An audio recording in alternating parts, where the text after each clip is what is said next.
सांग मैंने नमस्कार जय जगन्नाथ। मु आज शनिवार जेहेतु थिला बाहर माउसी घर को। माउसी घर रास्ता देखो तो केते सुंदर, ताको गाँ बहुत बढ़िया। मु तो जाके पहुंची गली मोर माउसी घर। देखो तो माउसी घरे मो माउसी मते कौन कौन सब कहि पकोछि, मते देखि से पूरा खुशी हो जाइछि। आउ एते सारा आइटम सब बनै देछि, जाको पखाळ भात को बड़ी चूरा, साग भजा, बैगन आलू टमाटो छेचा, आउरी कौन कौन सब छुई आलू भजा। मु तो पेटरे पेटे पूरा नादी देली। जो मन को पाटरे लाळ बाहरुछि से माने जल्दी जल्दी घरे बनी खातु। खाई देकी बाहरलु ताको गाँ बुलिबाकू।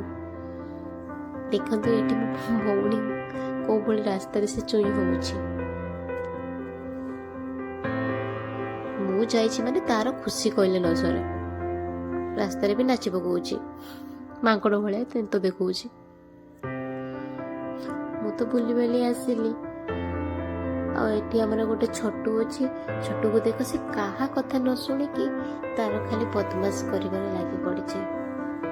जेकी पार्टी रे से भर्ती कर दउछि कि चोट जोरी। छोट छुआ तो बदमाशी कहले न सरे। देखंतु पिला को कोन करछु एठी, कोन करछु। आ आ ई से फुफाड़। तापर चललो भौणी मैंने देखो बसिक पाठ पढ़ुଛନ୍ତି। पाठ पढ़ुना तो गपसप करुଛନ୍ତି। जो गुड़ाक सब बनेछि देखो तो कि ड्राइंग केते सुंदर करिछि। आहा केते भलो ड्राइंग। खास मते आसीथांता एमती। मते तो एमती सब आसेनी। क्या को भल लगे मो भौणी ड्राइंग गुड़ाक प्लीज कमेंट रे निश्चय जनइबे। तांको पाठ पढ़ा तो सरिला। एबे चले टिके पेट भोजन करिया पे उपमा बनै खाया पे। उपमा बनै पे जहाँ सब दरकार थिला संगे संगे मु काटी पकेइली। तापर बसी गली चुल्ली पाखरे। कार तो चुल्ली अछि माने जिंदाबाद।